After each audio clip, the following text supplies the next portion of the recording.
Film review, movies, music, culture, politics, society podcast, interviews, movie reviews, and more. Live Sundays at 5:30 p.m. on Facebook at Crazon Dion. Hey everybody, this is Lunell, the original bad girl of comedy. I'm here at the Link Promenade in beautiful Las Vegas, Nevada, and you're watching the Film Review.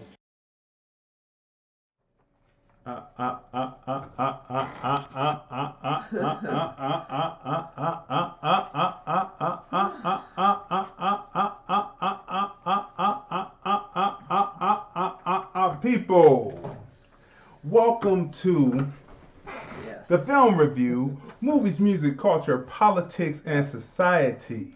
We are the husband and wife team. I'm Crazy D. Tracey. And we review movies, music, culture, politics, and society. And do we have a great show for you today? Let me say first that this is, ladies and gentlemen, this is the 101 show. Wow. The 101st show. Wow. We're broadcasting lively from Las Vegas, Nevada. Yep. That's right, Las Vegas, Nevada. Telephone number 213-943-3358. That's 213-943-3358 if you want to chime in with us. We have a jam-packed show as usual. We are reviewing one called They've Got to Have Us, right, from off of Netflix. And we're also reviewing another one called Hunters, right? Yes. That's a Amazon Prime. Films, Amazon Prime Films original. Yes. And it's based around a true actual story called Operation Paperclip, and we're going to be talking about that. But first, let's get into the blurbs as I populate, what we're doing here, people. So look, this has been a very interesting week. Would you say it was very interesting? Very. I would say it was very interesting. Yes, people. It has been a very interesting week. And you want to know why it's been a very interesting week? Because the pundits have been wrong. Everyone, all the punditry, all of the talking heads on television have been wrong. That's right. They have been wrong. What have they said? They said Bernie Sanders had no chance. Bernie Sanders won this. Biden was so great. And when you listen to Biden, you're like, Biden can barely express himself. He had the one town hall meeting on CNN where he tried to talk about stuttering and being a stutterer, right? And then he just stayed on that. He stayed on being a stutterer forever and ever. He How just about stayed the on Nevada caucus? What about the Nevada caucus? Bernie Sanders is the official front runner of the Democrats. And what I cannot understand about what the Democrats are doing in their Democratic minion, the talking heads on CNN and what's that other channel that's starting to become really obscure? MSNBC. The talking heads, they're still talking negatively against the man who could possibly defeat Donald Trump. And you know what they put out there, right? You know what they put out there? The Russians. They put out the bots. Now, my thing is, they have already told us that the Russians did not interfere with vote tallies. Okay. Right? But they say that the Russians are up to their same old tricks, right? Okay. But they never tell you what their same old tricks. They say they're back to the playbook of 16, right? 2016, right? They said they put these bots out on Twitter, Facebook, other social media sites to make Hillary Clinton look bad. Right. Hillary Clinton didn't have to do much to make Hillary Clinton look bad in the eyes of black people. Right. So if it's they call it, it's a operation of misinformation, right? But what if the information that you're getting happens to be true. Didn't she say super predators? Right. Didn't Biden help push through 3 strikes? Didn't Clinton, Bill sign 3 strikes into law? Isn't that what actually happened? So how could it be that would be misinformation? How could it be that would be misinformation? Maybe it is, if the Russians are putting out these bots, and then they said that they're helping Bernie Sanders, right? The bots are helping Bernie Sanders. But actually, back in 2016, Bernie Sanders had the same message, except for he wasn't far right. He was far left. He had the same message that Trump had, except for his racism was masked and helping the people. Trump's racism was just out front. So here we are, right? So here we are in this case, and they just released it, and it's the Bernie Sanders is the front runner, and the woman who had jumped from Bernie Sanders' campaign. Oh, okay, yeah. What's her name? Simone Sanders. Yeah, Simone Sanders. Her last name was Sanders. That could have been her great. Anyway, another story for another time. But it could have been her great. But anyway, look, you know what I'm talking about. ADOS. But is she ADOS? Who knows? So look, she jumped over to the Biden campaign early on, right? Now, if you remember this person's name, her name was Karen Finney, right? And Karen Finney was in head of Hillary Clinton's campaign in 2016, right? But she was also in head of the campaign that didn't go when Obama beat her in 2008, right? So when the way politics goes, just looking at it, once, strike 1, they give you another chance. Strike 2, you won't get a strike 3. Plus, you jump camp. You didn't know Bernie Sanders was cheated last time. You should have stayed with Bernie. And then now Bernie is leading the way, and he is not stopping, and he won't go along with a contested convention. He is it, people. He is it. We were precinct captains back in 2016, right? And for Bernie Sanders, right? But the way that they cheated him from out of it, it just put a bad taste in my mouth for politics in general, Democrat politics in particular. You know, it put a bad taste, and you know I've never voted Republican, and so the Democrats had the person who could beat them, and then they're still on the news. What kills me about the talking heads, let's rewind and come back to the talking heads. The talking heads and the pundits on there are talking negatively still about Bernie Sanders. Some are starting to come around, but others are trying to ridicule and say, like, Biden really has a chance. Is the echo chamber echoing too much? Like, Biden doesn't have it. People don't like Amy Klobuchar. She was shaking, and her and Buttigieg were getting into it, and she walked off the stage not shaking anyone's hands, and she looked like she lost it, like she was about to have a nervous breakdown. Have you ever seen what's that movie we just saw with Marlon Brando? Oh, Streetcar Named Desire. Streetcar Named Desire. You know how, what was her name? Blanche? Yeah. Blanche has a nervous... I don't want to spoil the movie for you because you have to see a Streetcar Named Desire. But once you watch the film and then you go back and watch that debate or just that section where her and Buttigieg were getting at each other, it looked like that eyebrow was going up, and it looked like she was about to have that nervous breakdown. Right? So Bernie is the front runner, and everything that people knew, I knew once he got into it again, it was going to be nonstop. Nothing's going to stop him. He got 2 stints in. He said, I'm going all the way. All the way. Nothing is going to stop me. I'm not going to be chivalrous because there's no one to be chivalrous to. What's the one that Trump calls Pocahontas? Oh, Elizabeth Warren. Elizabeth Warren. Elizabeth Warren, you know, when she was younger in college to get funding, I think that's the way the story goes.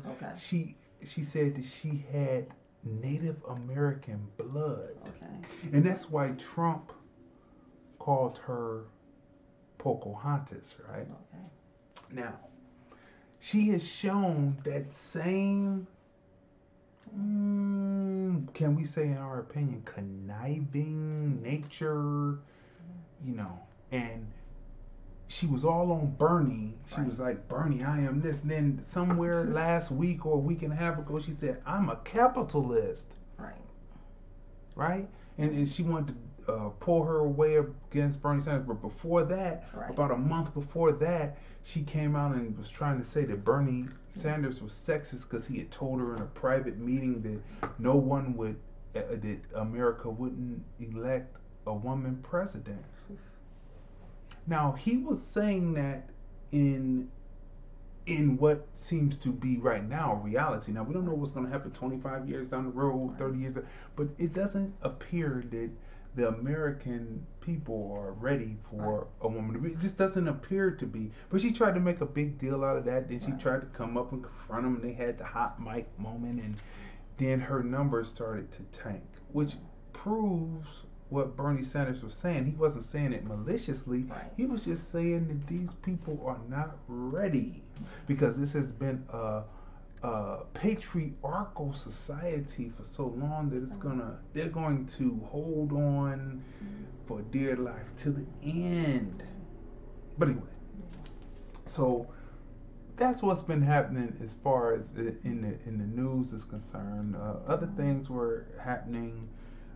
Trump actually pardoned, if you didn't know, Trump pardoned a lot of black people, or gave clemency to a lot of black people this past week, but the media didn't cover that. What did they cover? They covered a dude from Chicago.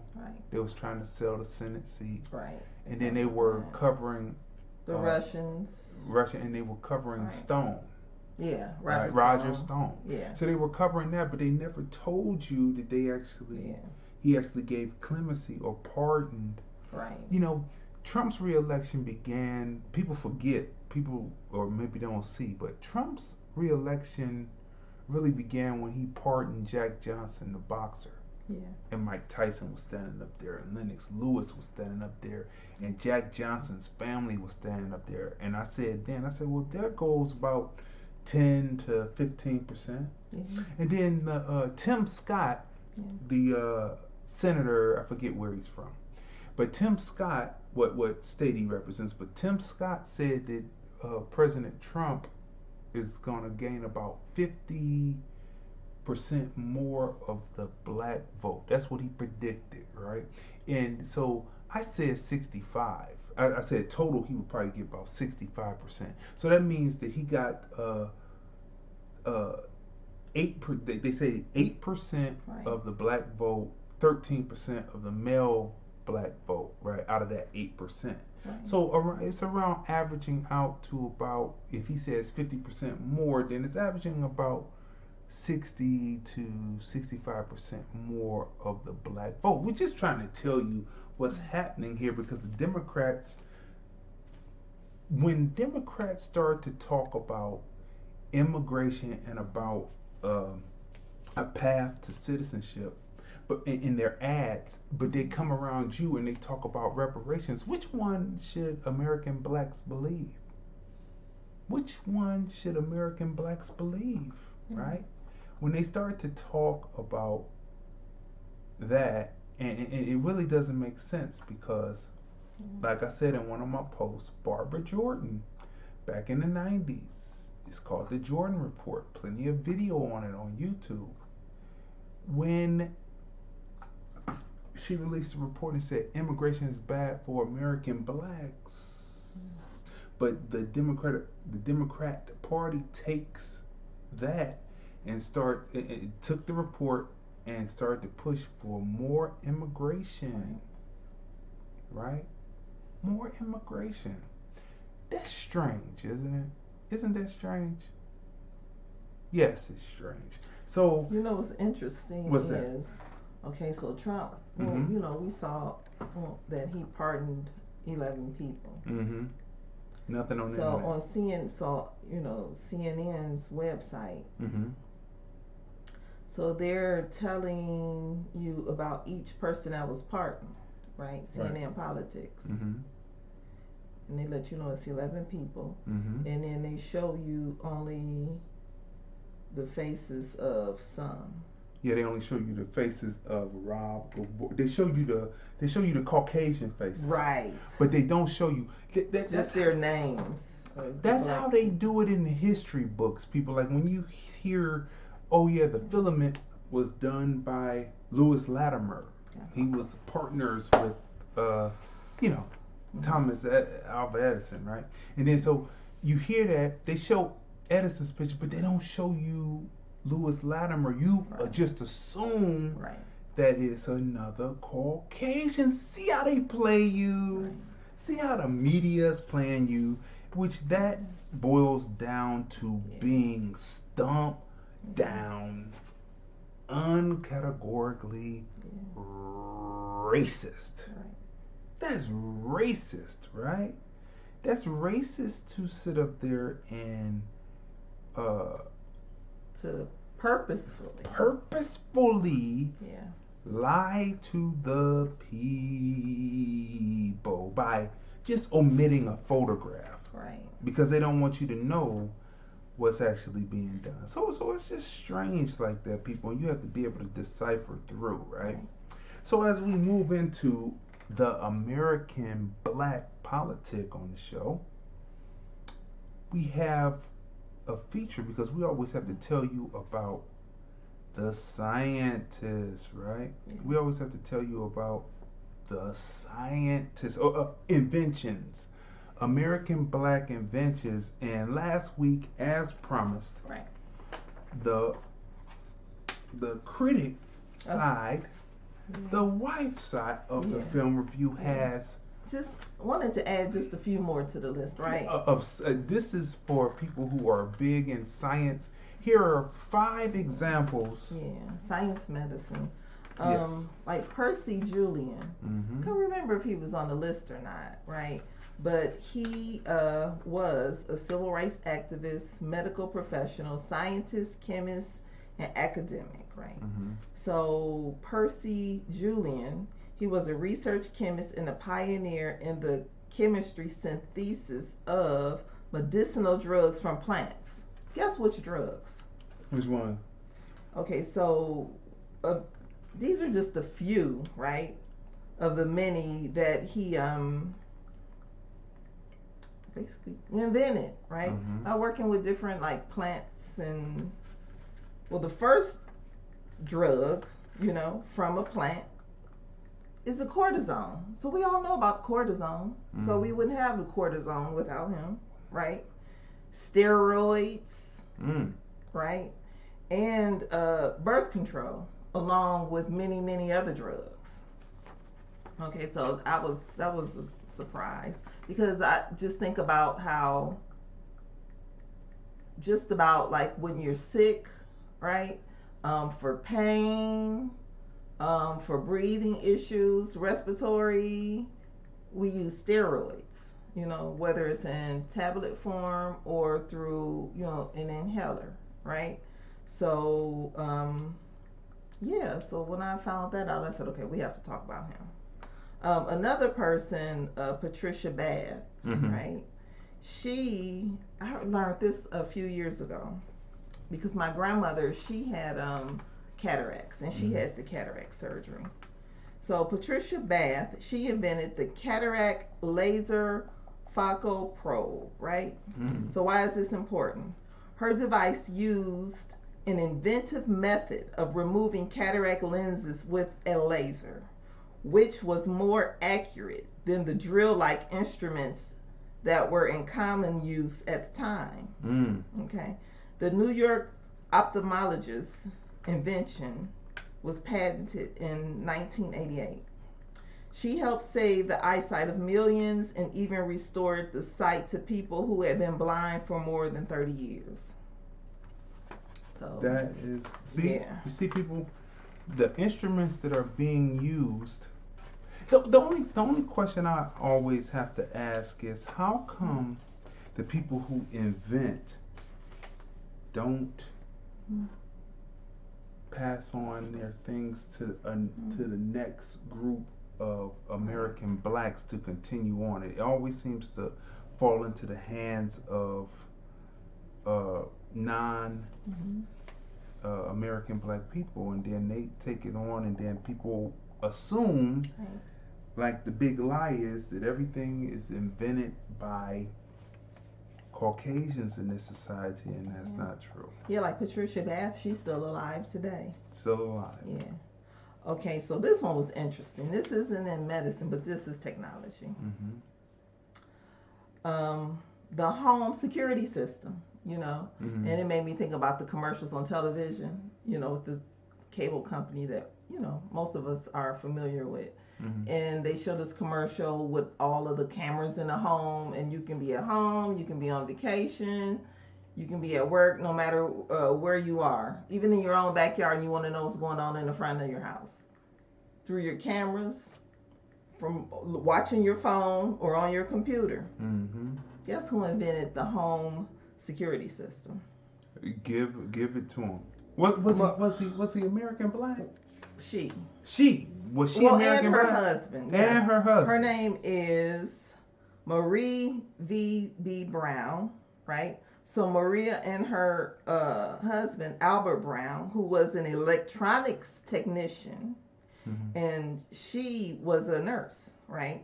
So they were tired of people breaking into their home. So they decided to come up with this system. Okay, they also have a patent for it, and then the patent number and everything was online for it. So what they did was, their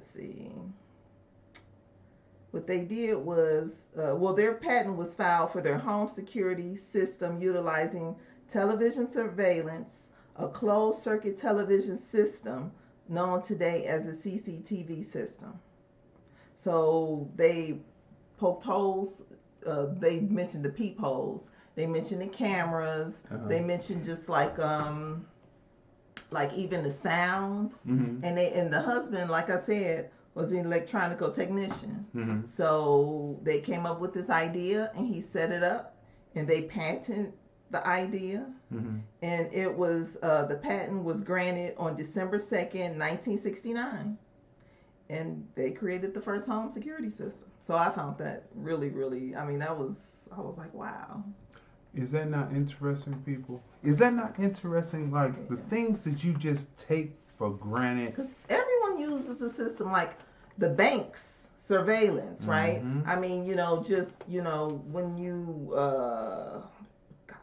just driving down the street, they also mention how the security, the cameras that are on the electric, what are the traffic lights? Like surveillance, So, but yeah, they kicked it off with the home security system. And Jesse Russell, right? This is really small print, so. Okay, so this Jesse Eugene Russell was an American inventor, right? Okay, so he trained as an electrical engineer at Tennessee State University and Stanford University. So he holds the patents, multiple patents. He's still alive today, right? So he, he shaped the wireless communications industry. 4G? That was him. That's him. Wait a minute now. 4G. Right. We're just now coming into 5G. Yeah, so he could be 5G. He could be 5G too. Right. You see what I'm saying? He's still working in the industry, right? Yes, you see what I'm saying? So he's coming up with these formulas, and people are talking about things that black people have come up with, right? Yeah. But of course, black people also, if you watch the first Terminator, or was that Terminator 2? I don't remember which one, where you find out there's a black man that actually created the first robot online that had artificial intelligence that stood alone. They came online and became aware of themselves, right? It was a black man in that story. So it's Right. a lot of black people that are actually still inventing and creating, So and you today- have to know this. Cause so he, okay. So I told you that he's an electrical engineer. Mm-hmm. He trained at Tennessee State University and Stanford University, working in the field of wireless communication for over 20 years. Russell has helped shape the wireless communication industry direction through his leadership and perspectives for standards, technologies, as well as new wireless service concepts. He holds multiple patents and continues to invent and innovate in the emerging area of the next generation broadband wireless networks, technologies, and service. There you go. So, so I found that quite interesting. So I think about all of these commercials with the wireless, all of the telephone companies and all of these different, I was like, wow. That a black man made that, right? You see, you see what's going on, right? You see what's going on? You see what's going on? Yeah, you see. So the last person that I want to talk about is Alice Ball. What I found interesting about her is, let me talk about it. Alice Augusta Ball, right? She's no longer here. She died December 31st, 1916. She was born July 21st, 1892. And died December 31st, 1916. Mm-hmm. She was an American chemist who developed the Ball method, right? Mm-hmm. The most effective treatment for leprosy during the early 20th century. She was the first woman and the first African American to receive a master's degree from the University of Hawaii, and was also the university's first female and African American chemistry professor. So prior to her invention, her invention made the chemical soluble for the body, because others had their own forms of getting rid of leprosy, but there were many adverse reactions to it. Where hers, the oil that she created that was injected into the body was comparable to the body system, so the body accepted it. She died at the age of 24, and so it was a mystery to me. So of course they said she died before her work could be patented and before her work could be documented. So I thought that was kind of fishy. That seems so it's like strange. As soon as she died, then it was. So for those just coming in, this is the film review, movies, music, culture, politics, and society. I was doing some population there. Listen, we have just went through, we have one more? Oh, that's it. No, that is it. We have just went through 5 American black inventors in science and medicine. Some who are now dead and some who are alive today still creating. Right? Right. Which brings us to our topic today, right? Our topic today has to do with Pan-Africanism, right? So this is the American Black Politics segment of the show, right? So the American Black Politic includes science, includes math, includes invention, includes talking about issues that affect and effect. Also arts. Yeah. The American Black Politic, right? American blacks in this country. And nothing affects American blacks more than immigration. Okay. Barbara Jordan already told us that. You can't change it. That's the way it is. Came out in a report. Everyone knows it. And if they go opposite of what she was talking about, then you know that they might not be for you. So now.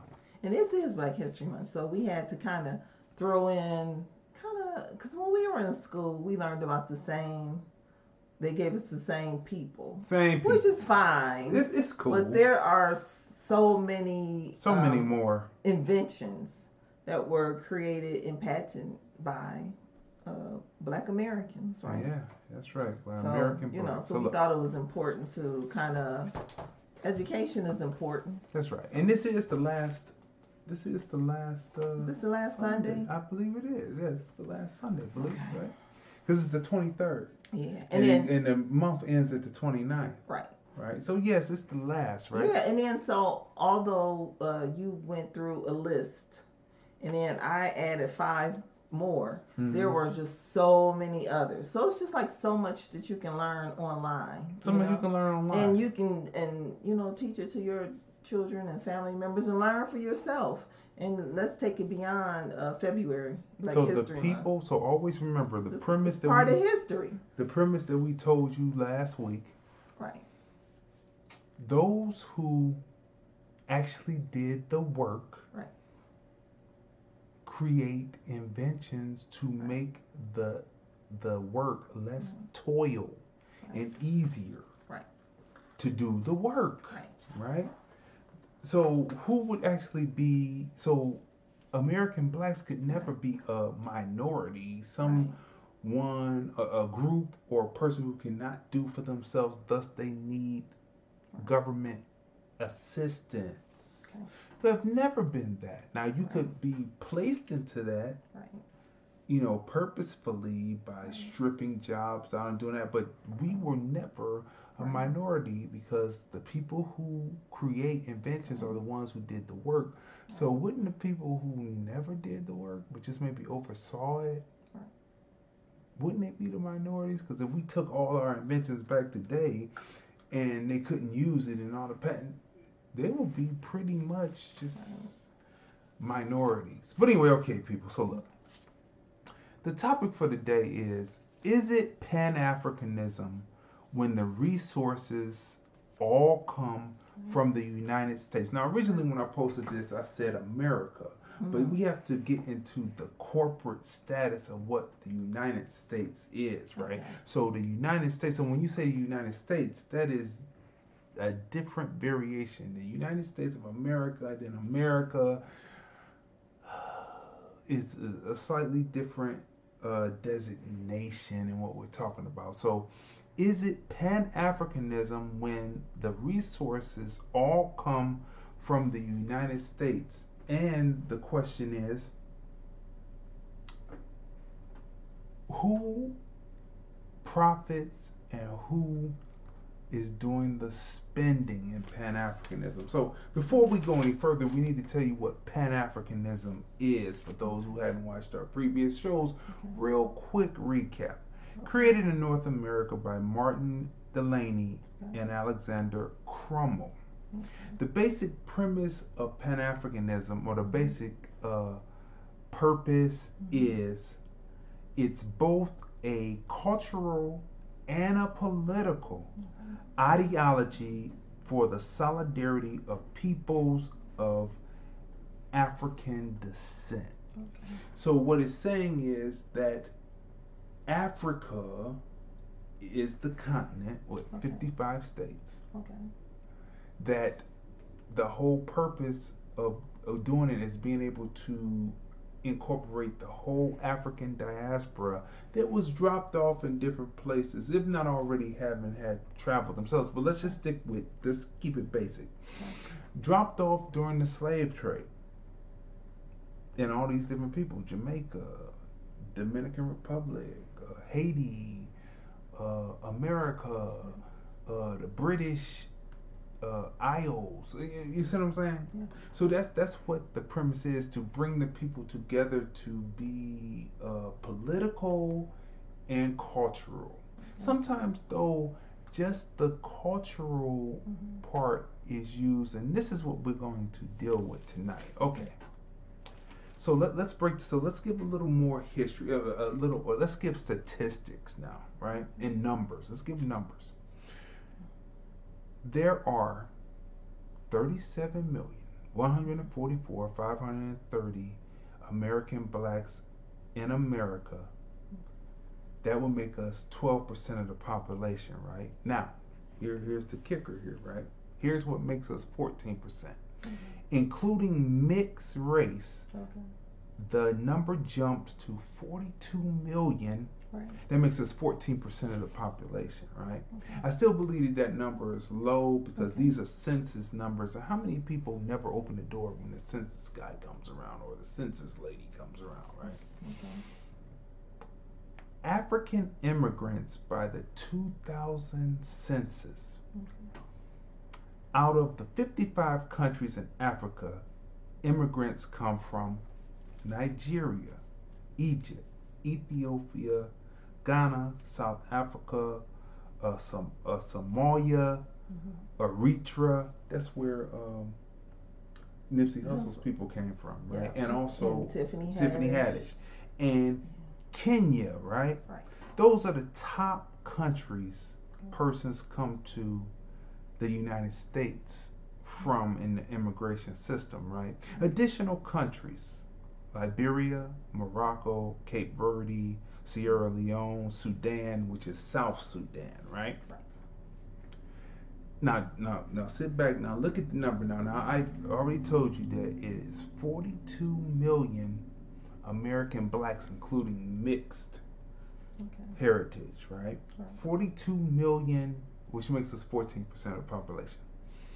There are 2.1 million African immigrants by the 2000 census. They are the least group in America to live in segregated communities. Let me say that again. They are the least group in America to live in segregated communities. Right?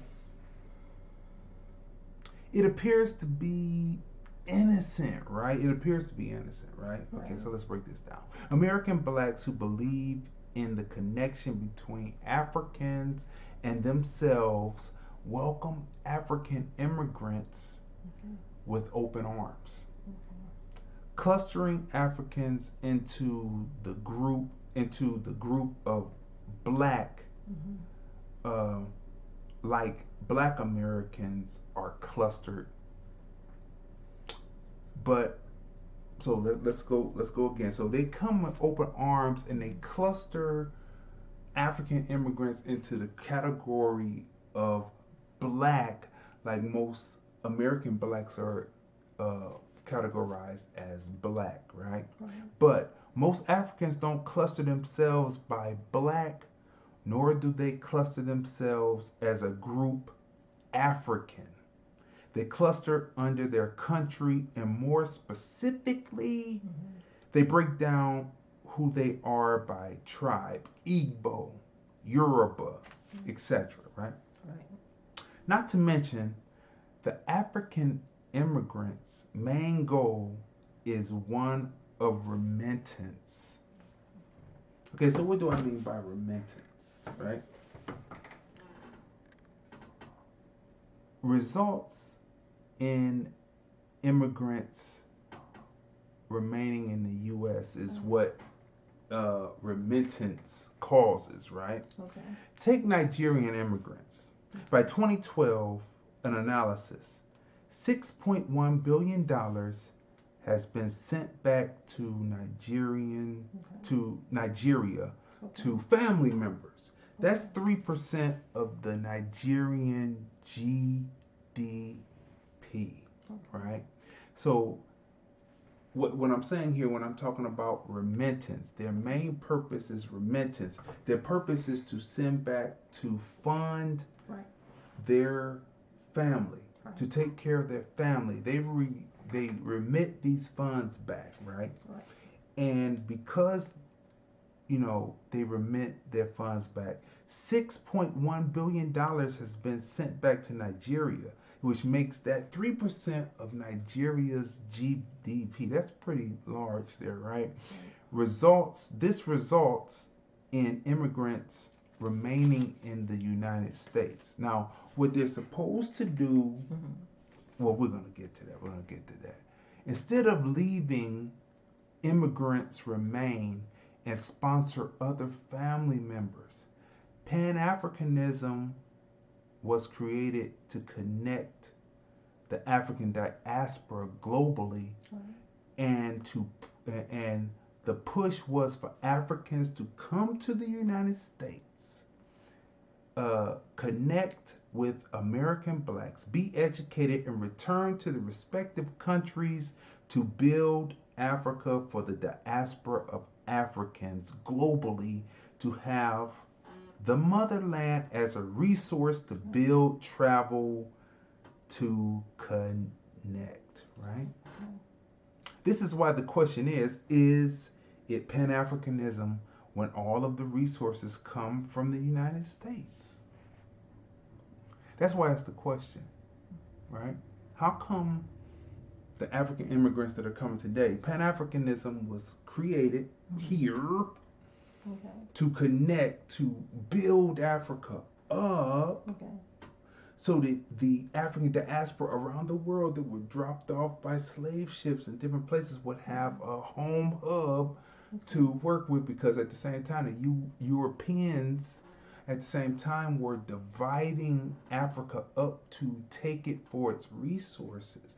That's what Pan-Africanism is actually about. But remember I said the culture, instead of the political side of it, the cultural side has been pushed as if black people, as American blacks, don't have culture. We're going to get to that though, right?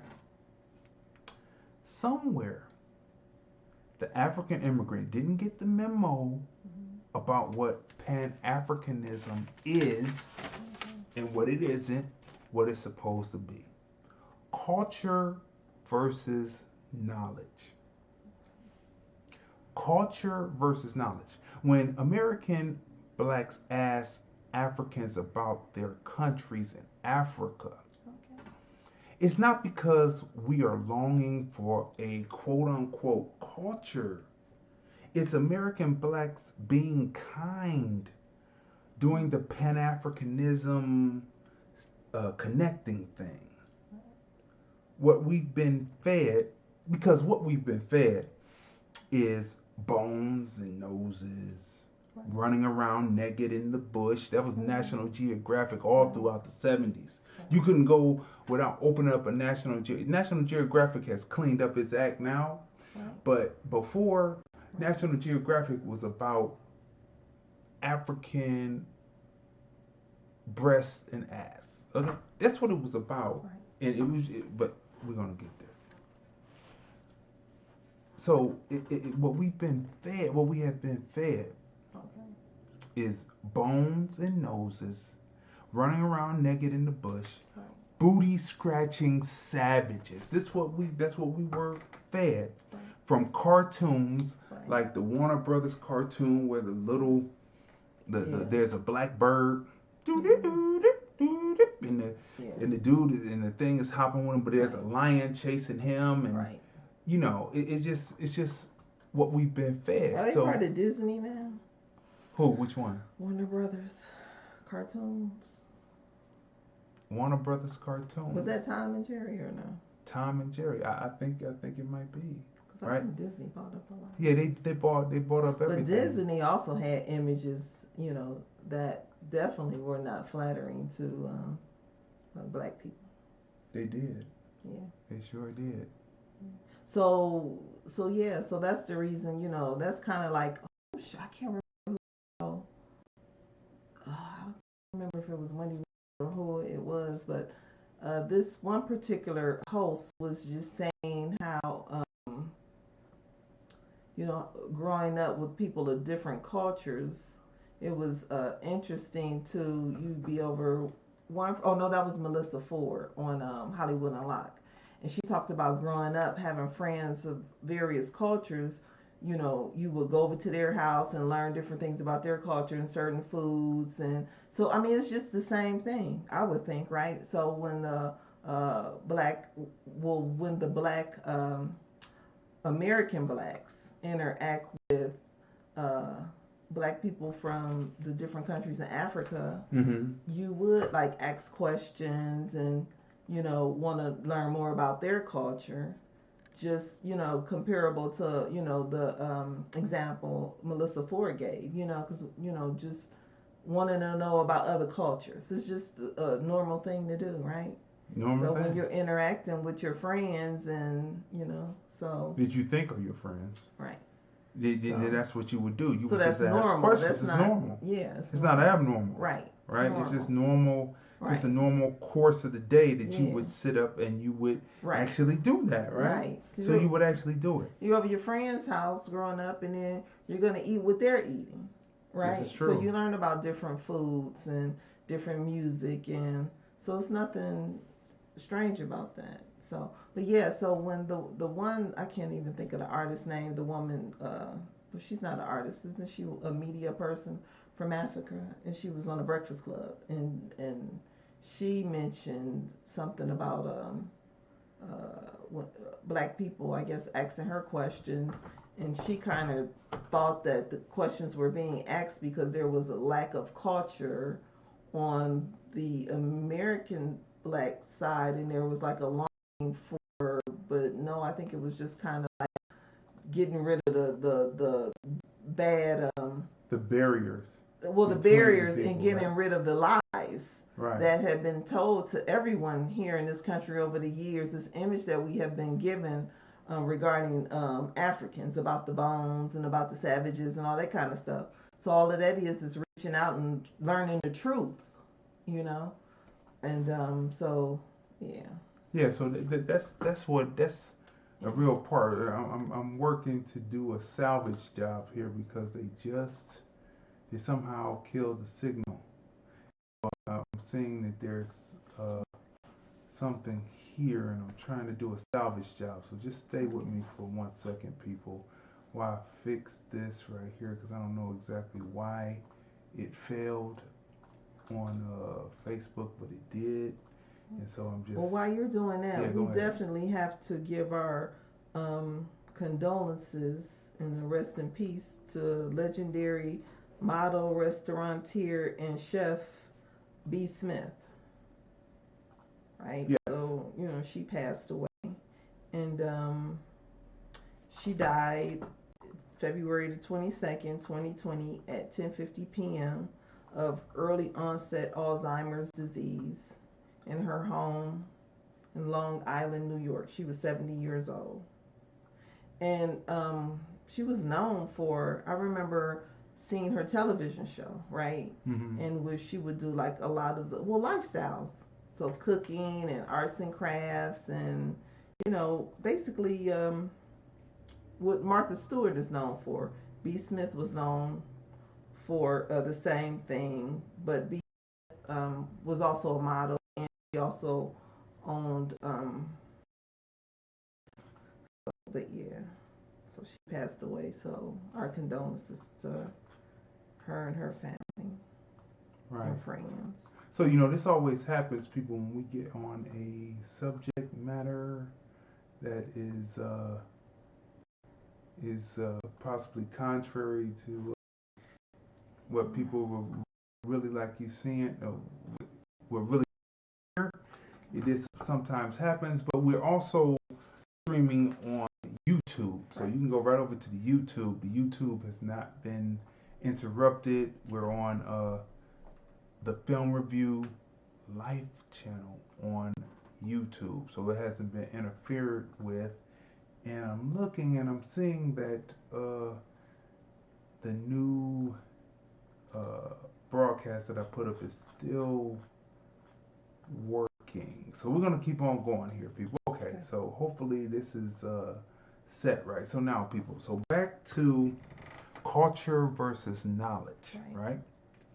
Now, what we've been fed, I told you that, we've been fed bones and noses, running around naked in the bush, booty scratching savages. Right. From cartoons to Tarzan on Saturday morning, Johnny Weissmuller. Right. We were fed that. To movies, art, postcards, etc. American blacks have a well-defined culture. Let me repeat this again. American blacks have a well-defined culture through struggle, fraternity, sorority, advancement organizations, church, and the music, right? Right. In culture, Right. music is the lifeblood of a culture, and American blacks, now listen to this, music is the lifeblood of a culture, and American blacks have 6 various forms of our existence and various genres and subgenres of our culture in music. We have 6 various forms of our existence, talking about our existence in this country called America, right? Right. 6 various forms of our existence and various genres and subgenres of our culture and music. 1, Negro spirituals. 2, gospel. 3, blues. 4, jazz. 5, rhythm and blues, acronym R&B. And 6, hip hop.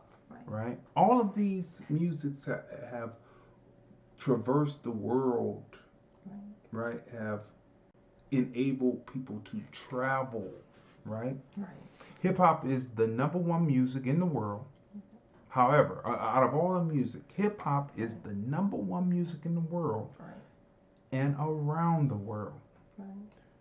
The way we talk, the way we walk, the way we greet one another, the way we love and hate at the same time is our culture. The way we create organizations to, I can't read my own writing. Oh, the way we create organizations to coalesce around a united thought.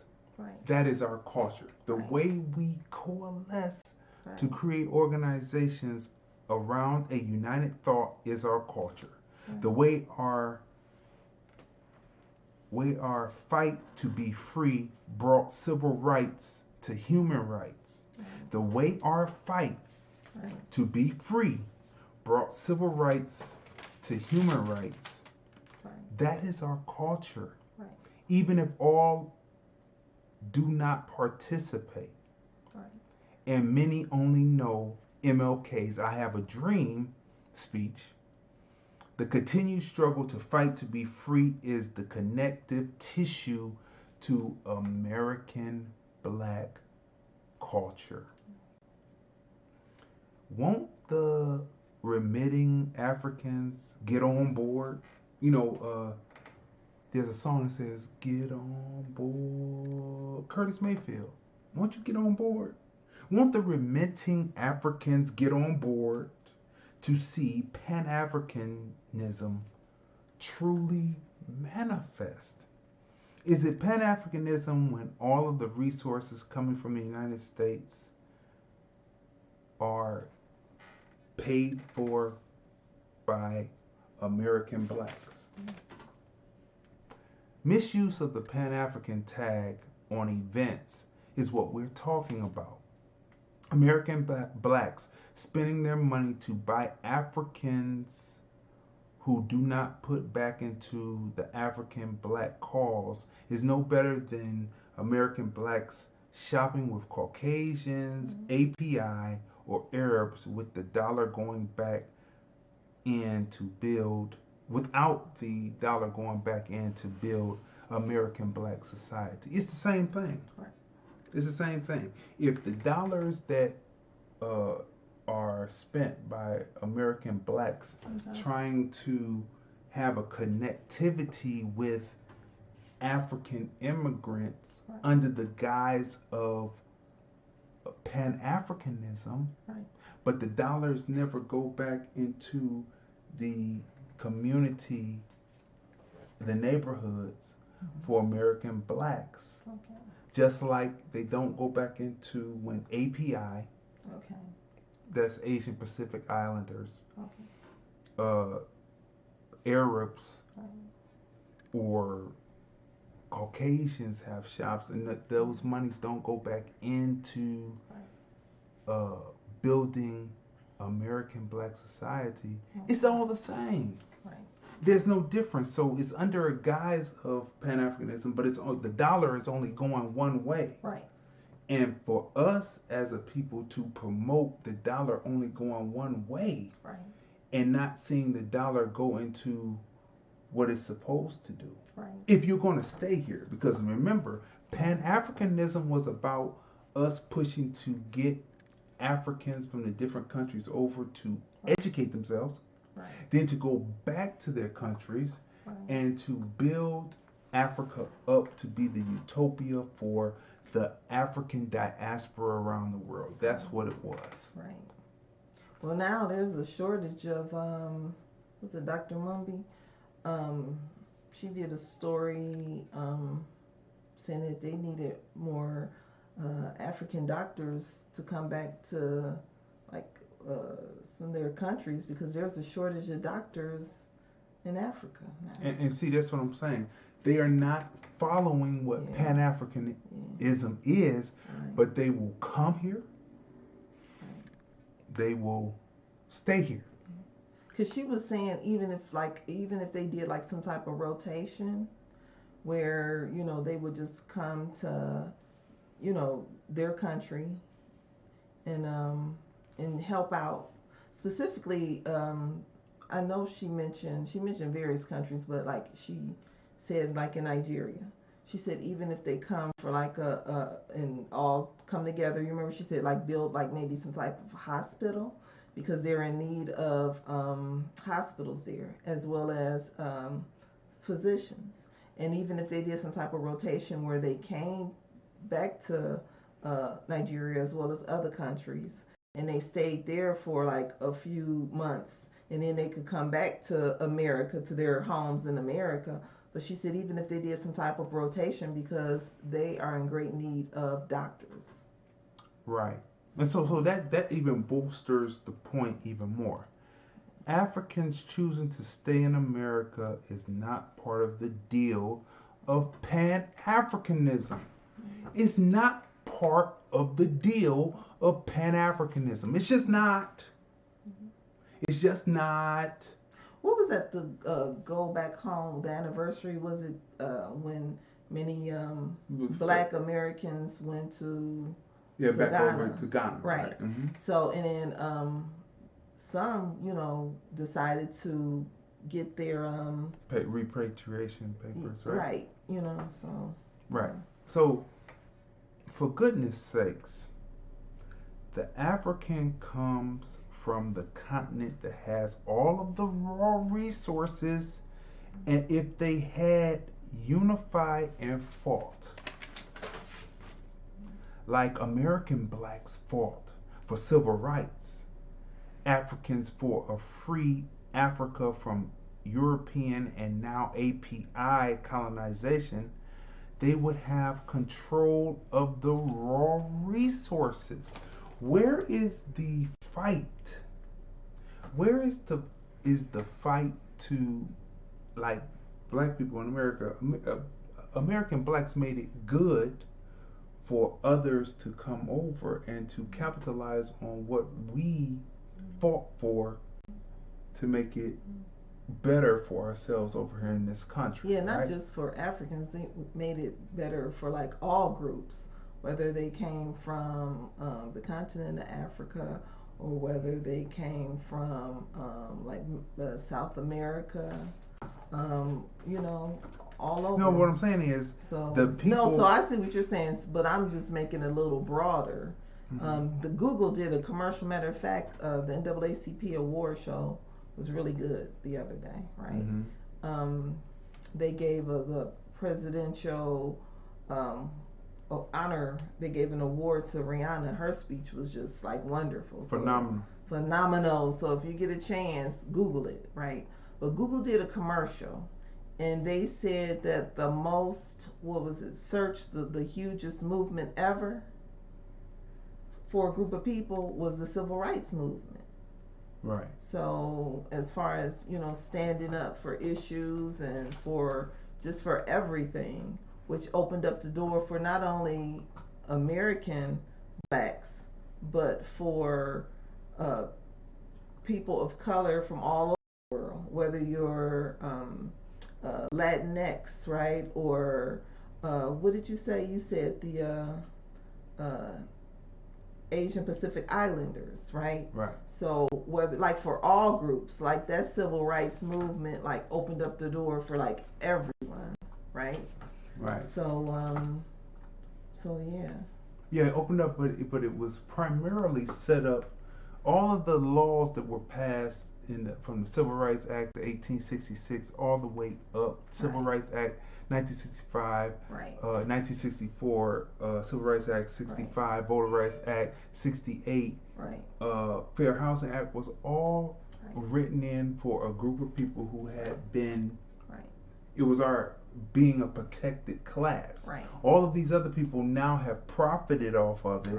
And how come you're not in Britain? How come you're not in Africa? How come you're not in Jamaica fighting like the American black folk? But everyone comes over here and then they want to act like black people don't have culture. But they live within our culture every day. The Caucasian lives within our culture every day. See it on commercials. Everything that we invented is our culture in America.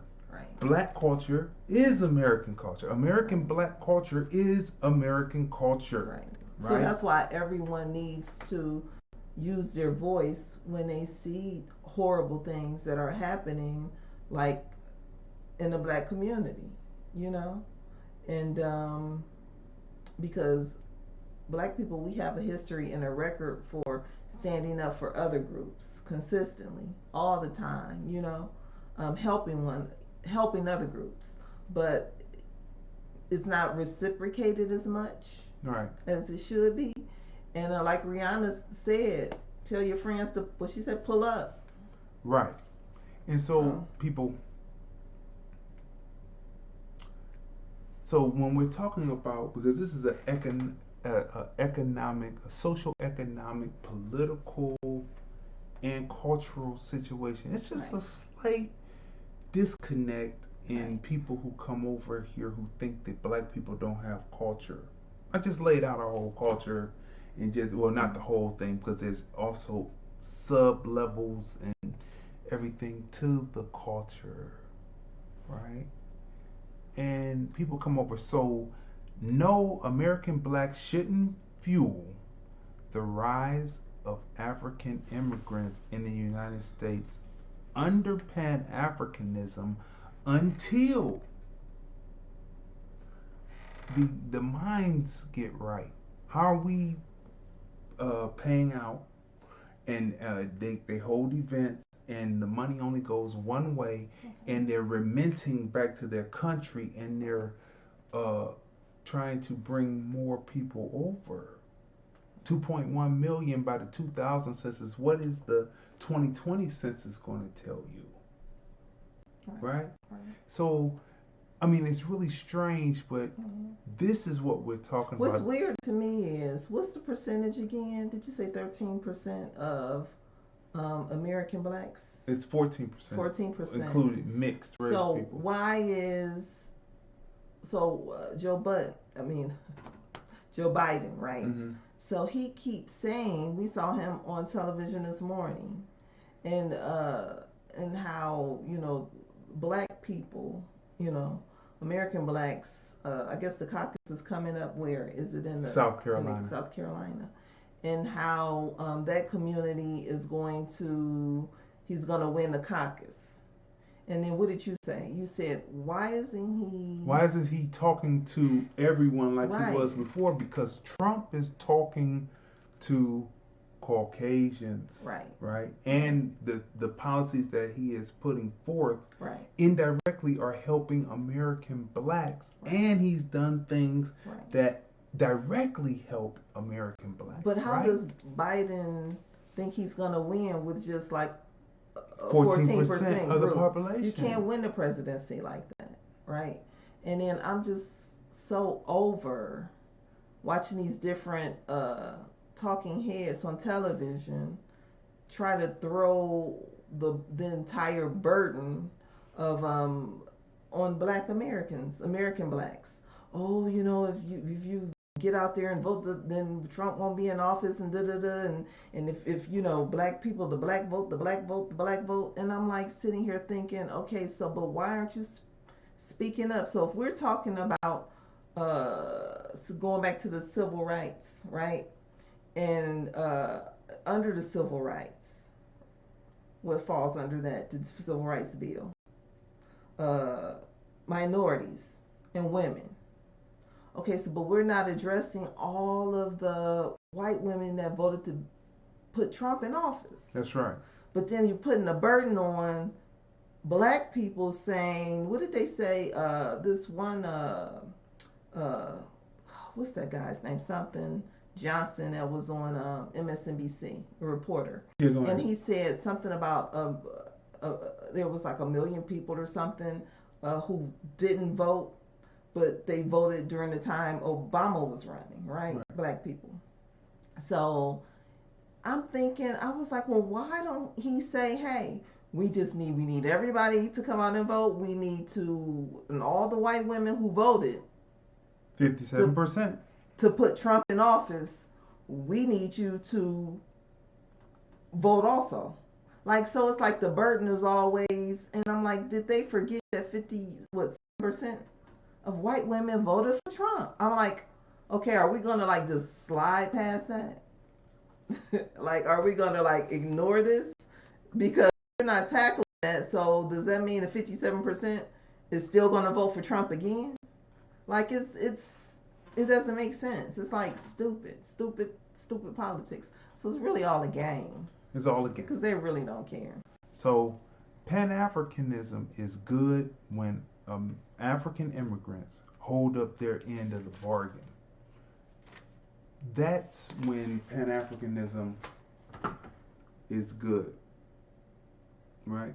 So that's the point, people. So the whole point of everything, when we get into it's all good, it's all nice to say, okay, we're going to have these events and festivals and people come in, they're going to bring their wares, but the dollar situation has to go the same way, or there has to be a certain percentage of the dollar that goes back into American black society, because the Africans who are over here, who again do not categorize themselves as African, like black people will say, oh, we're all black. No, they don't do that. And they don't they go by the country they're from, and they go by specifically the tribe that they're from, right?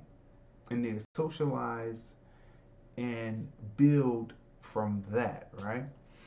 So if they're not standing up on the end of the bargain, which was to come here, be educated, go back to their countries, to build the country, to build the 55 countries, so it will be a place for African Americans to come, Jamaicans all to over come, the world, all to come, the diaspora. Right. Then you have to start changing up what Pan-Africanism means as far as the dollar flow. This is politics. This is economics. This is, our dollar can't go out like, if we talk about the Arab, or we talk about API, right, or any other group that comes into our neighborhoods into American black society to sell their wares, but no money is ever put back in. Right. Then the Africans that are over here talking about Pan-Africanism, oh yeah, brother, they're no better than the Arab or API or the Caucasian. I'm just tired of reading in the papers, watching on television, all of these politicians that are running for office. They're all pandering, especially, let me go back to Joe Biden. Okay. So, I have the black vote, and it's just like they all want, it's like, it's so funny to me. Okay, so you black people come out and vote for us, right? But I don't have a plan I don't have the reparations plan for you, right? So I don't have anything in your community. I don't have reparations for you. But I want you to come out and vote for me and put me in office. Right. So then my focus is solely on immigration issues. But you people that put me in office, I just need you to put me in office, and you put me in office, and then you all just move over to the side. And when once I'm in office, my focus is on immigration issues and not the people in America who put me in office. Right. So I mean, it's quite interesting, quite twisted. Quite twisted. And I just sit and I watch these who are these people when they go back and forth on these shows, like the pundits, CNN, the different talking heads, specifically the black talking heads. And I kind of just look at them like and shake my head. So I'm like, so are you from the lineage of the people who were on the plantations that kept running to the master's house telling every time you heard about a slave rebellion that was going on? Because clearly you're not speaking for the black community, because I'm not hearing reparations come out of your mouth. So we believe that we should reach out to our brothers and sisters within the Pan-African movement in Africa, if these are what the immigrants are actually doing. Okay. We decided we would reach out to them because do you see this, people? Africa is rising as far as our listenership, right? And so we want all these countries to fill in so that we can really talk to you and get this underway. If you come over, so everybody can start working together and not against Ghana or Nigeria.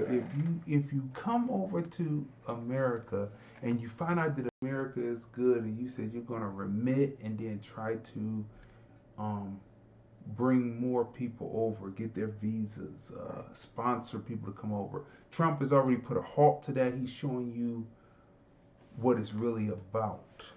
Right? So that's why, sorry if you thought you would come over and just trample over American blacks or whatever and say, hey, we can just take this over. Well, he's showing you that he's stopping remittance, because look at the size of Africa. America can fit into in Africa 3 or 4 times. That's how big it is.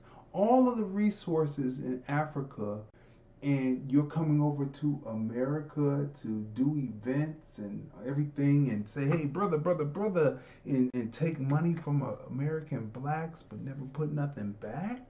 Yeah, it's just that people it's time to start actually like working together. You know, everyone needs to start working together. Like Rihanna said, pull up, right? Everybody should be there for one another. And everybody should stop this on their own self-interest. So that's the hard work medicine. Together. That's the hard medicine right. of People need to put their prejudices and racism aside and work together. Their prejudice and their bigotry of culture and that word that the Nigerians use of Akata, they really need to stop that, because I would think that the ones who would actually be Akata are the ones who can't have control of their own country.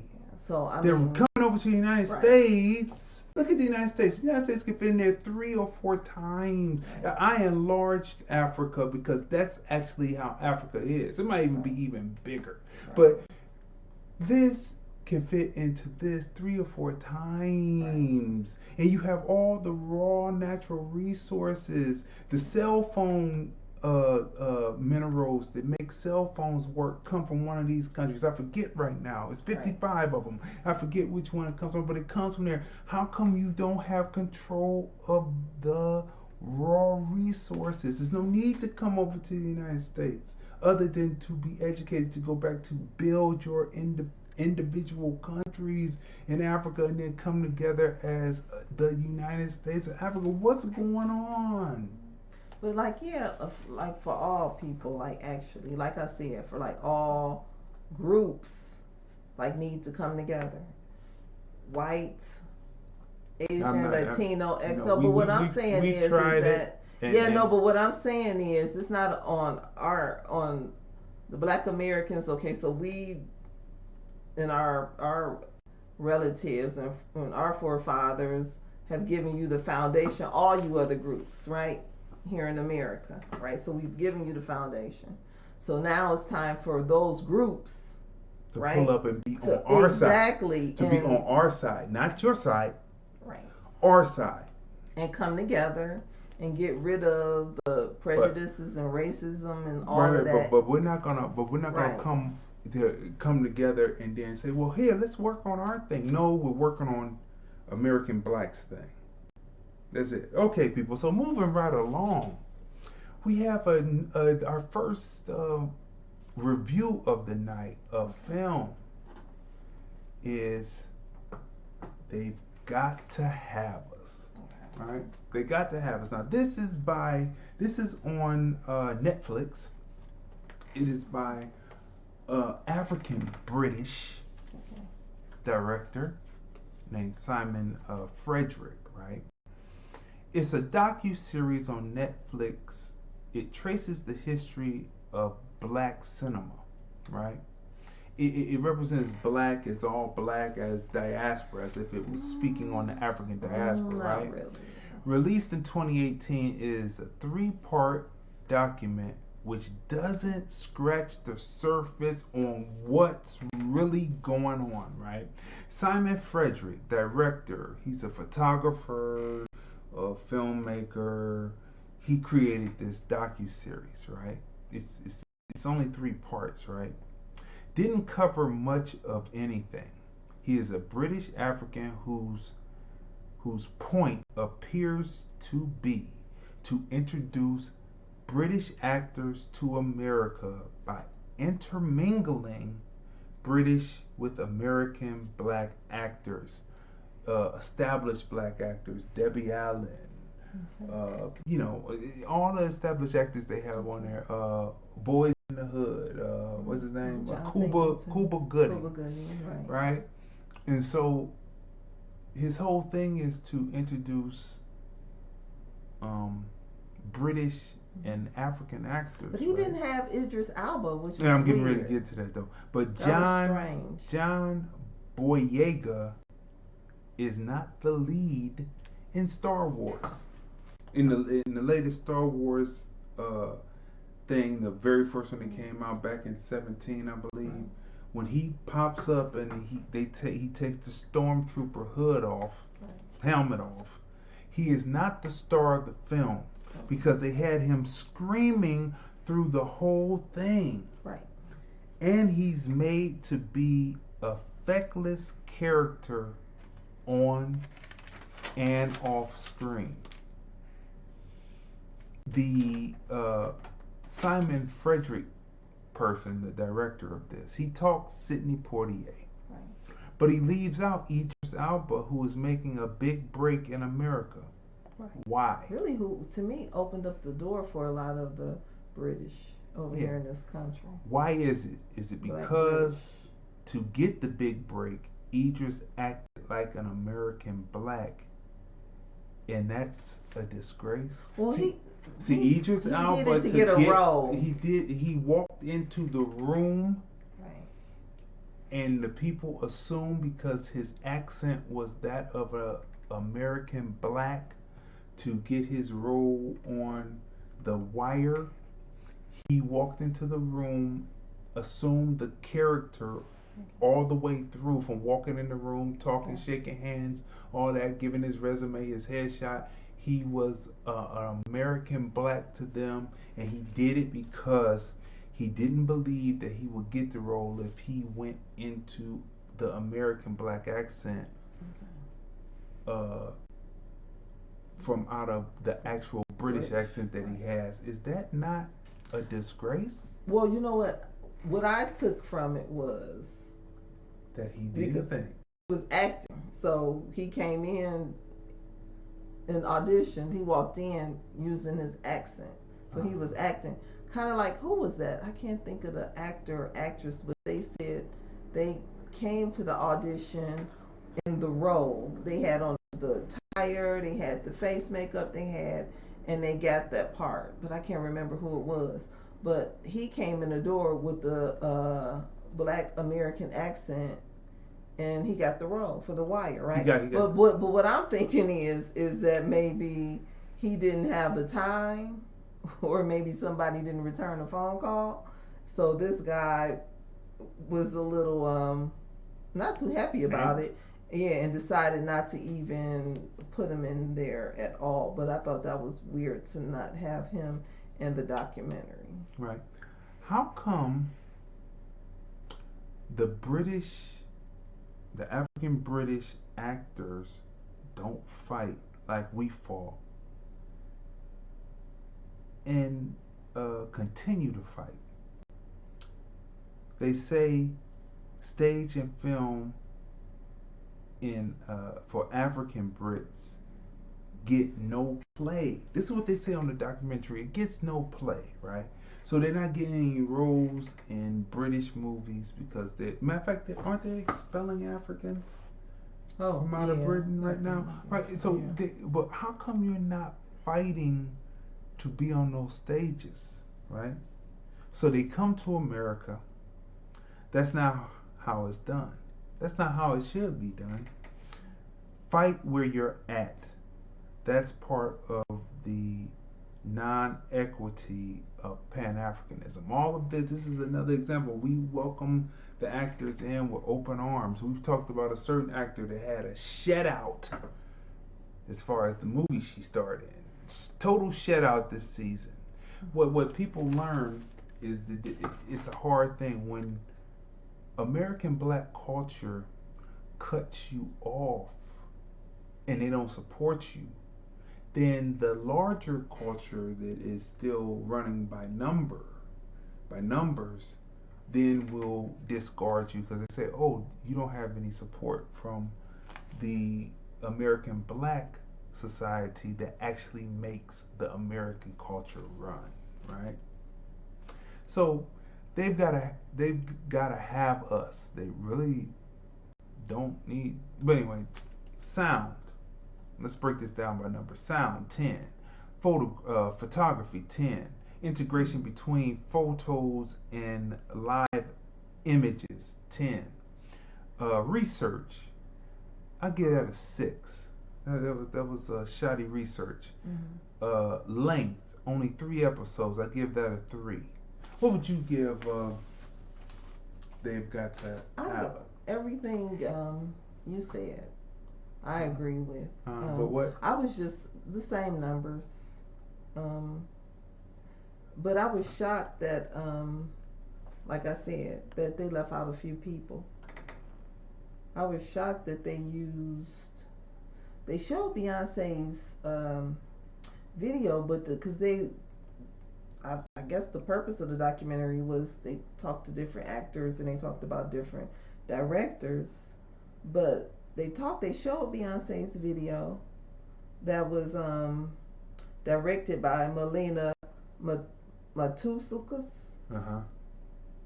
But they didn't mention the director's name. Like, they showed the video she directed, but they didn't even mention her. And I thought that was weird. How could you not mention her when she not only directs for multiple people, but the video that you were talking about, which was the Beyonce video Melina directed, you didn't even mention Melina at all, right? And I thought it was weird that Idris Elba wasn't even mentioned in the documentary. And so, and this was a British photographer, black man, actor, and he didn't even. And then you're talking about the history, and to not, to totally leave him out was surprising to me. I would say so. So, what would you give it? You're saying what did you? No, I haven't gave a main number. What's your main number? Come on now. I mean, I like the graphics. And I do like the actors that he's Harry Belafonte. Okay, let's not beat around the bush, Chris. What's the number? So I guess I would give it. I'll give it a 7. 7. That's it. I gave it a 7.9. Yeah, All right, people. So, that's they've got to have us. Right. And you didn't really. What year did that come out? 2018. So if you really didn't fight for it, maybe they don't really need you. because you're not fighting in the countries of where you are born, like American blacks have fought for Pan-Africanism and to be free. Maybe that's part of black culture, fighting for rights and protests. Yeah, American black culture. All right, people. So the last show for the night, which is an episodic series that is on Amazon Prime. It's an Amazon Prime original. It's called Hunters. Oh. Now, if you notice in the writing, we said Operation. We got a phone call. 757. Let's bring 757 up and see what they're talking.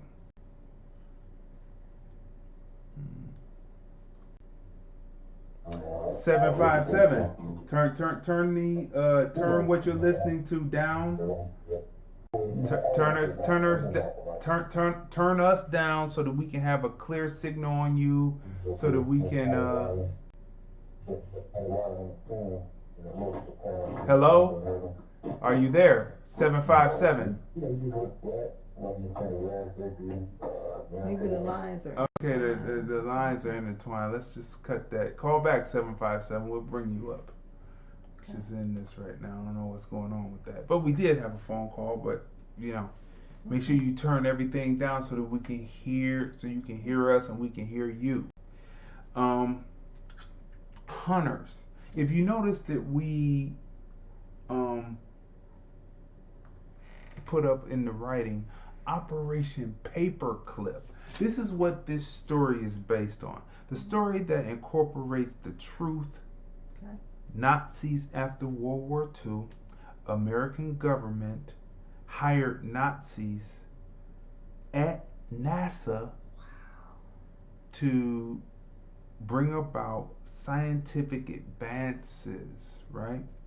Nazis living in Alabama amongst former soldiers and helping to advance Jim Crow. That's called Operation Paperclip. Wow. Right? The purpose of Operation Paperclip, U.S. government, the U.S. military, wanted an advantage over the Soviet Union during the Cold War and the space race. So Operation Paperclip was conceived on July 20th, 1945. The concept of using Nazis, who were actually war criminals, to come into NASA, take over leadership of NASA to beat the Russians at the space race, and to come up with, use their advanced warfare against the Soviet Union in case the Cold War turned into actual war, right? So one night on October 22nd, 1946, 2,200 German specialists with their families, total 6,000 population, were moved into mostly Alabama, because Alabama is close to Florida, Cape Canaveral, and so they could travel there. But while they're there, these are the people who created the ovens, who persecuted not only Jewish people, but they also persecuted the black people, especially the mixed race people who came from the Africans who came over to Germany to work. And that German women were like, hey, good looking what you got cooking. And then 9 months later. So, not only in the concentration camps were Jewish people, but also black people and mixed race people, right? So let's look at this, and if you actually know the exact history, the first people who actually came in and liberated them were black soldiers. Black soldiers were the first to walk into the concentration camp and free the Jews. But when the rest of the army got there, they came in, they switched out, say thank you N-words, get back in the back, and then they reenacted the white soldiers coming in. So the very people who Jewish people once funded the slave trade, because there's multiple groups of people who are involved in the slave trade. Mm-hmm. The money figure came from the Jewish people. The very people who they helped enslave were the ones who came and liberated them. The first soldiers liberating. Let that sink in. Let that sink in for a minute. Let that sink in. And let's go forward now. So look. It's a multicultural cast. Because the storyline shows you where these Nazis have a sinister plan. And so it's a multicultural cast, right? So Al Pacino plays Meyer Offerman. Think about that. Offerman. That's pretty good. Logan Lerman plays Jonah. Right. Jerrica Hinton plays Millie. Okay. Tiffany Boone plays Roxy. Okay. Louis, I can't remember. Azama is Joe. Yeah. And Katie Morve is Sister Harriet. Now that's just some of the cast, and then you can go through the others. Did you say Josh Radnor? No, I didn't. Greg Austin, Lena Olin, Dylan Baker, Carol King, and Saul Rubnick. Right. So this is a pretty much an all-star cast, and it's all coming together to tell this true story, a true story about the real piece of it. It's based on, but I'm saying the real point of this fictional story around hunters of Nazi war criminals is the true story of Operation Paperclip. So let me say this again. The quote-unquote fictional story of hunters is to actually expose the public to the larger disgrace of bringing in Nazi soldiers to be the heads of NASA just to outdo the Russians during the Cold War and the space race. I mean, this is like really something. And meanwhile, these same people are set in Alabama. And what was happening in Alabama in 45, 46, 57, 68, 72, 2019. And those thought processes still existing generation after generation after the accents are gone.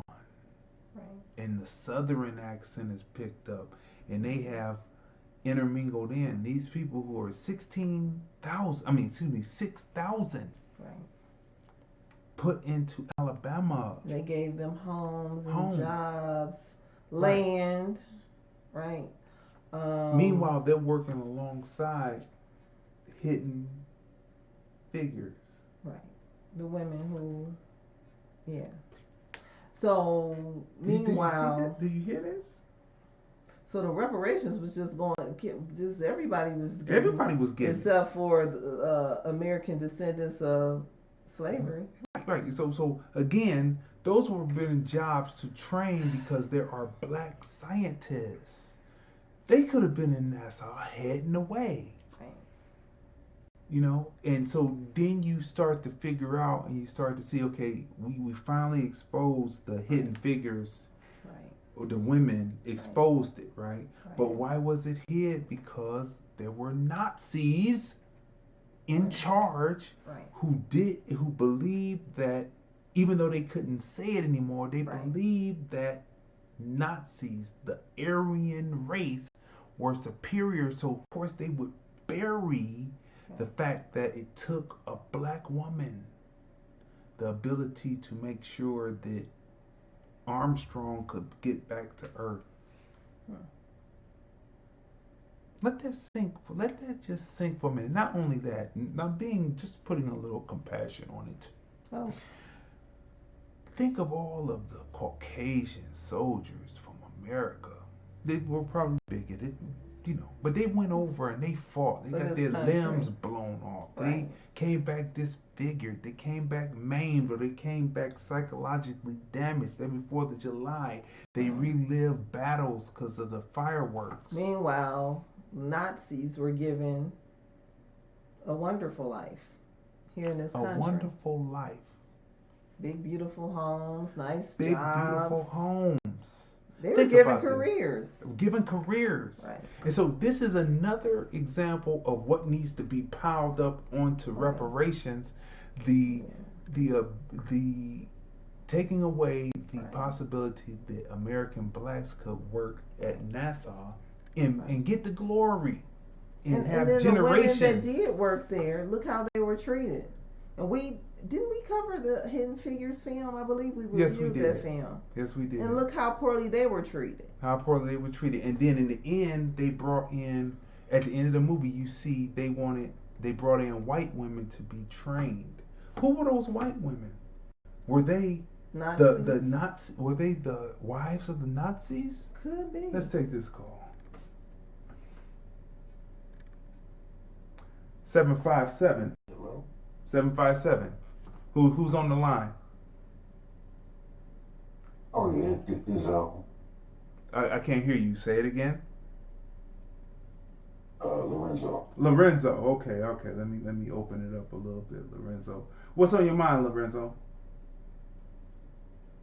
Oh, I just wanted to, speak on the topic. I was trying to catch y'all before y'all had switched it over.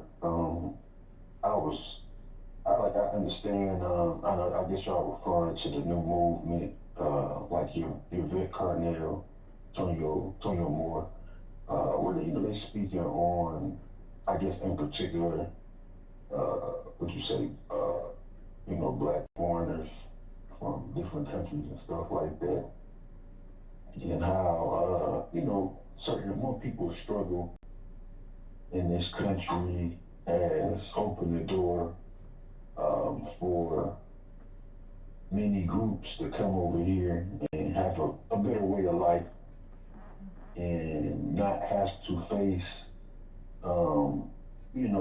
what Black America faced historically. You came over here after basically the West was won and settled and was able to come in and do something for yourself without interruption, without bombed out cities, without redlining, without, the historical baggage that Black America has or whatever.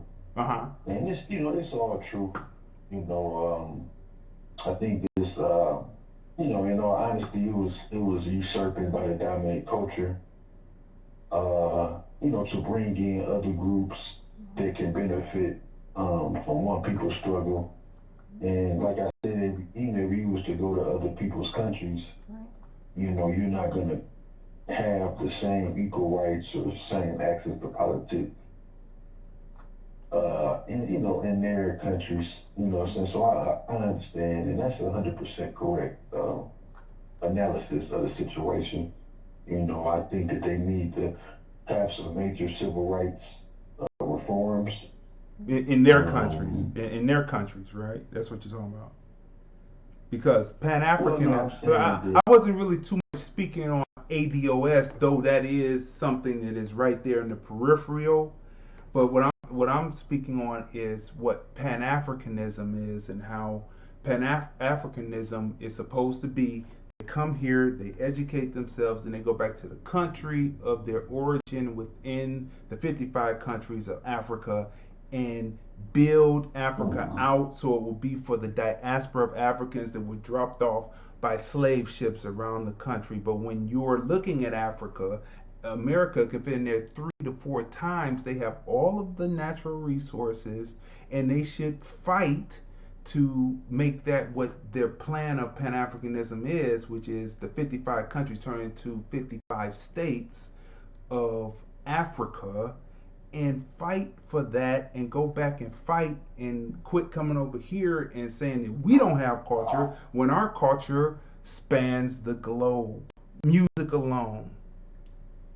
Music first. Let's just say music. Culture, how we dress, how we walk, our movies, our fight for civil rights. Shoot, Nelson Mandela said that looking at King is what made him aspire to do what he did in South Africa. So it all germinates from the American black. And so that's more what I'm speaking on that. And I'll give you your last word here before I go to the next caller.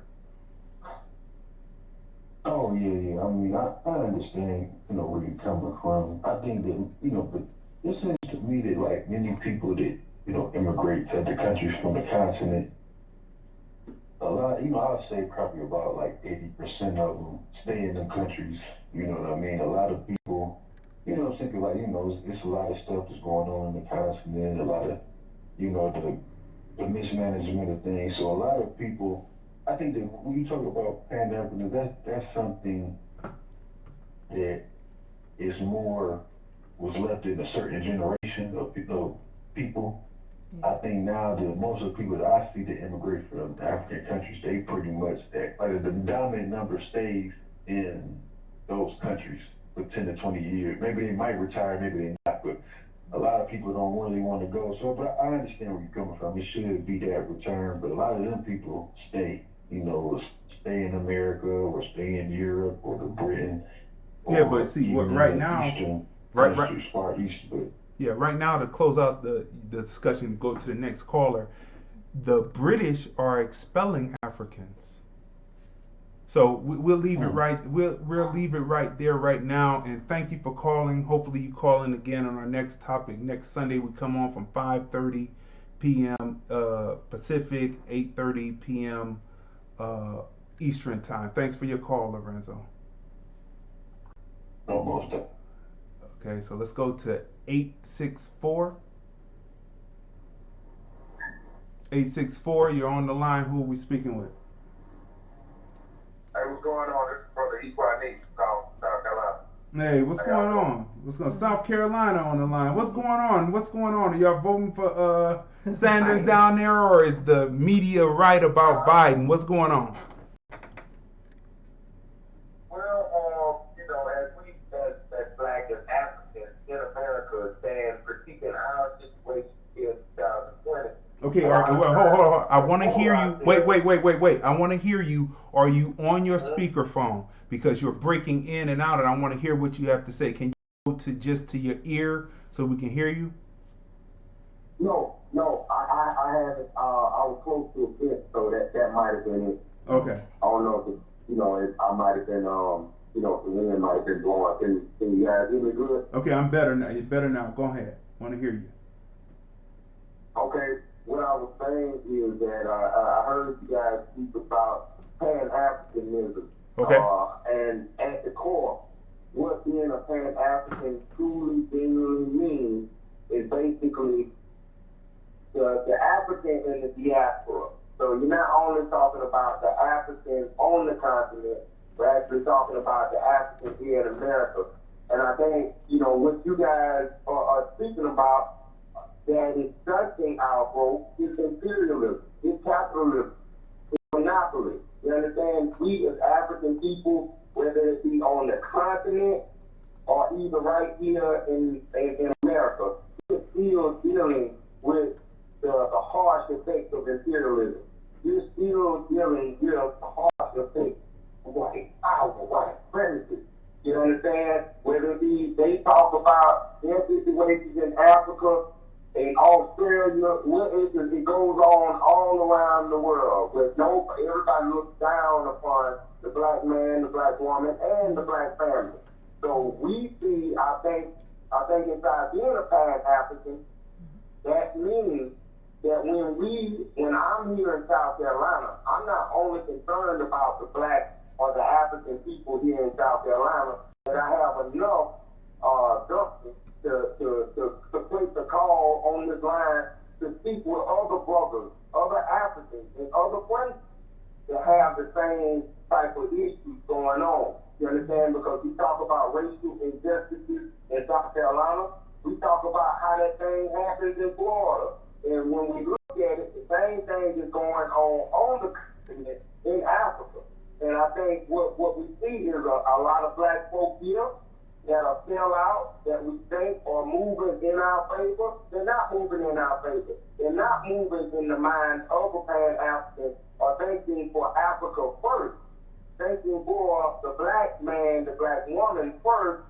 Therefore, that's why we opt out of being who we are genetically created in to now become something else.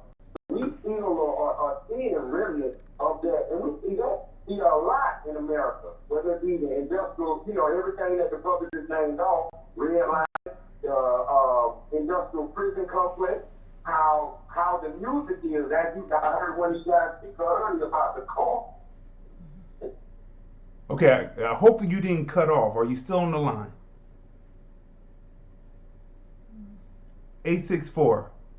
Are you still on the line? If you get a chance, call back, because I wanted to follow up with you. I think what you were saying was real good, and I had a point.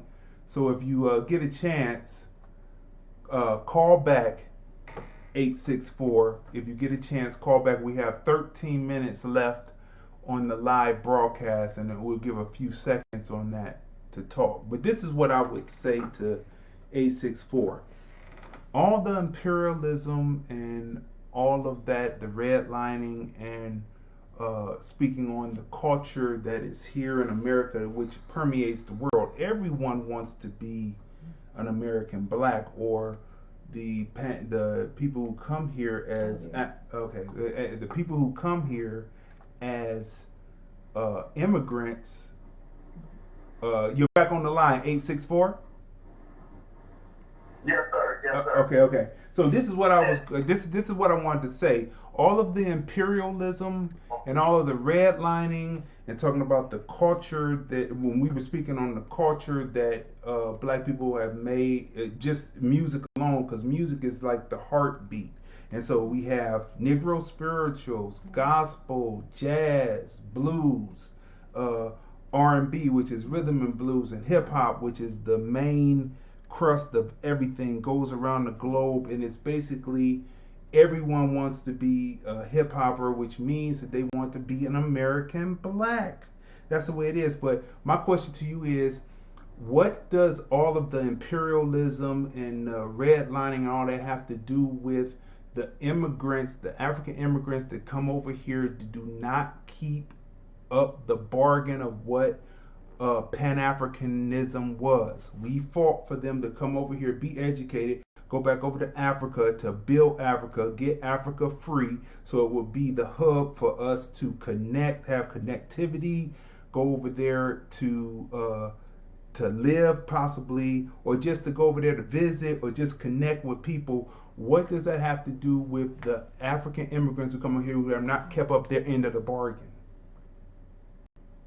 Well, I think you have that wherever. Not only immigrants from Africa, you have actual black people here in America that don't keep up their end of the bargain. A lot of times, those are the ones that get, benefits from this system. No. Okay. Let me push back, because I heard that argument before. Let me push back, because we got 11 minutes left, and what you're talking. What's your name again? I want to say your name. Kwali. Equani. Okay. Because what you're talking is very interesting. So I want you to call back again when we have these topics, because I like what you're saying. So I'm going to throw back counterpoints at you. It's not debating you, but just throwing back so we can build here. Okay. So. Right. So what does that have to? I still have to go back and say, okay, there are black people who don't keep their end of the bargain. here in America. But what does that have to do with circulating the dollar? Now, we always complain. Some people complain or protest about API, Asian Pacific Islanders having stores in our community, Arabs having stores in our community, black people only shopping with Caucasian. What's the difference when Africans have businesses in our community, but the dollar does not go back into the American black society to build it up, being that they're not keeping their end of the bargain, which was to come here, educate yourself, and then go back and build Africa for our hub to fight European imperialism, European racism, colonialism, and turning people into slavery. And I agree with you, but the reality is that none of these people that you see that own these businesses have signed on for that reason. You may say what you or I may need to do or what one should be doing, but the reality is, even when you're talking about Africans, like even, and I'm not talking down on Kobe Bryant, but Kobe and all of his illness, don't you know when you go and check out some of the groups that he was helping, you know, it was a lot of white homeless. It wasn't a majority of black folks. So it's a mentality that is not only large in African on the continent, it's large in the Africans here in America. And also collectively, because everybody's like, you can't beat them, join them. You understand? So nobody's going to talk about genuinely on the forefront, lifting up African people, because as soon as you do, you know you're going to have a target on your back. Because this system, even with Hoover, Edgar Hoover actually launched a commission called the COINTELPRO, basically to stop the rise of a black messiah, or to stop a come up of black people working together. We saw what happened in 1921. So when we did have that Pan-African formula, we saw what happened. They came and bombed it. America was the first, and to my knowledge, the only country that has ever bombed itself. You understand? Now that shows the level of hate where it would drop a bomb on its own self. You understand? And, Right. And so we know the injustices of what the Caucasian American has done, right? And we know how black people are sometimes indoctrinated, many times indoctrinated to think that the ice is colder, money is greener. We know all that. But what does that have to do with the people who come here, who don't even recognize themselves as Africans? They recognize themselves as Nigerians, Ghanaians, etc., and even further, they go and break into, basically, I would call it gangs, because they break into their cultural groups, Igbo, Yoruba, and what does that have to do with them coming over, opening up shops where the money is remitted back to their country and is nothing put in? Would you agree with me that that's no different than what the API, what the Arab does, what the Caucasian does?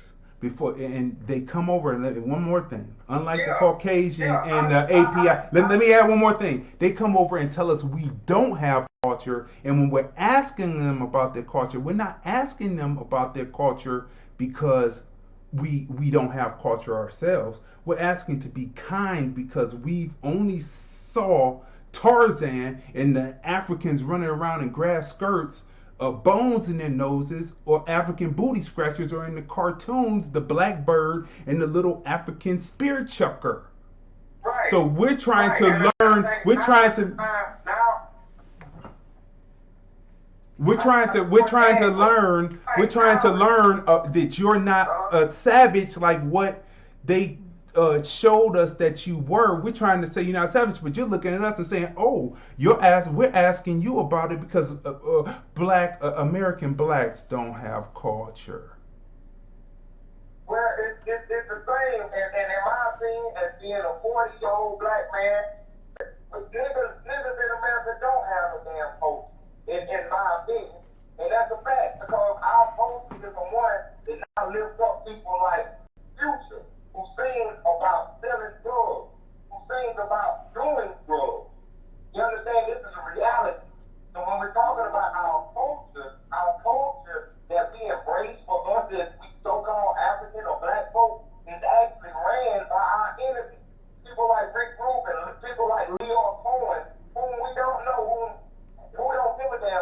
our community. They're all running our culture, so they're running our minds a lot of times. They're running the very mode of thinking that our young children have, the songs that they're singing, the fact now that our brothers and sisters are fighting against each other because one has on red, the other one has. The same thing you're saying is going on in Africa, is going on here in America. Right. Let's get this. Let's get this in. Right quick, if I can get this out. Okay. Even for us, even for Ghana, opening up of the return, there has never been a country that will open up its arms to us as black folks. So if we're saying that that's what's happening right now on the continent of Africa, right, we need to change the narrative because we are no longer being held by a little school. We have the ability to open up our search engine, open up Google, and the celebration that lies within our native country, our native continent. And that's Okay. Africa. I know what big it is. We don't. I wish you had called earlier because this conversation is robust and we're exchanging ideas and we only got 4 minutes left. Right? How far back does talking about drugs in the music go? Do you believe? How far back does that go in the American black culture and music? And at the peak, where you can find Jimi Hendrix, you can find a lot of their songs about drugs and whether it be love with alcohol. You find that right there in the hippie era. It goes back. Of black culture. But it goes back even further than that. You know, Ella Fitzgerald has a song about cocaine. You can listen to it right on YouTube. She has a song about cocaine, about using it. Cab Calloway has a song called Reefer Man. That was during the jazz swing era. So what I'm saying to you is, because of the artificial construct that we've been put in, it's like what you would call crabs in a bucket. The crab in the bucket thing is an artificial construct because in nature, the crab is very communal, family oriented, but when it's put into the bucket, it's trying to climb out. So putting black people in the ghetto, which was an experiment on Jews by the Germans, but as we talked about how the Germans came here in the 40s after the war criminals, but employed by the United States government. But even before then, putting black people into ghettos was an experiment, just like they did the Jews, to make each other kill each other off. So for us to come from out of that and then clean ourselves up, like what the Nation of Islam would say, clean yourself up, come from out of that situation, and they still trying to kill us. What are you going to talk about at first? Is what do you like what Jay-Z says? What do you expect me to talk about at first? And then as you get to it, as you start to hear Jay-Z, I'm just using him as an example of the whole archetype.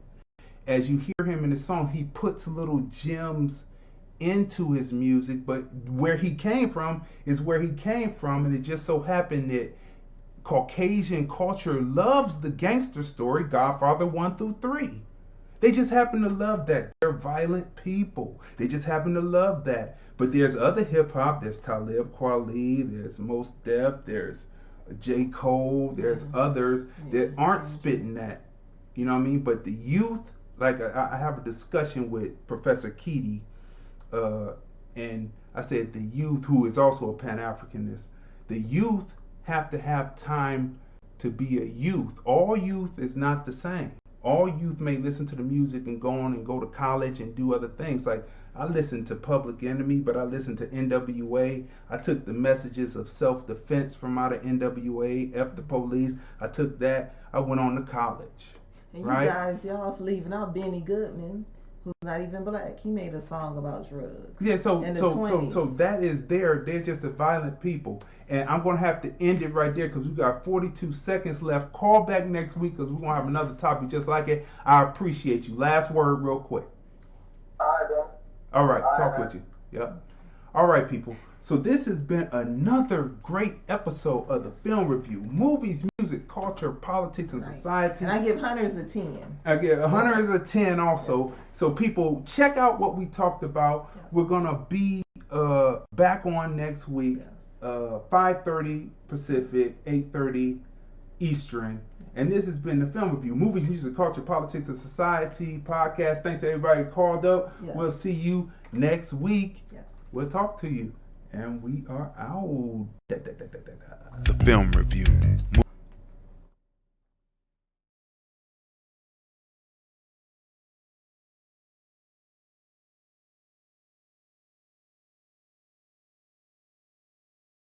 Music, culture, politics, society podcast. Interviews, movie reviews, and more.